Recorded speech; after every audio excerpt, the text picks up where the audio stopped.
எப்போ தியானிக்கணும் அப்படின்னு கேட்டால், நீங்கள் பிரச்சனைகள் வரும்போதெல்லாம் நீங்கள் கண்டிப்பாக கர்த்தருடைய காரியங்களை தியானிக்கணும்.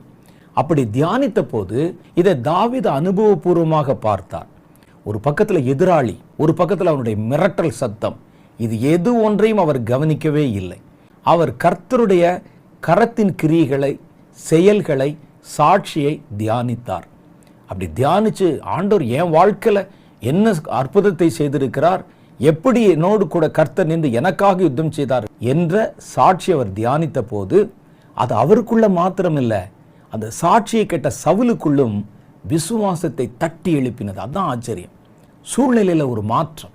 இந்த ஒரு சின்ன பையனை நம்பும்படிக்காக அவருடைய சாட்சியை குறித்த தியானம் அவருடைய மனதில் ஒரு பெரிய செயலை உண்டாக்கியது. அதனால தாவீதை அவர் அனுப்ப சம்மதித்தார். தாவீது போனார், ஜெயம் பெற்றார்.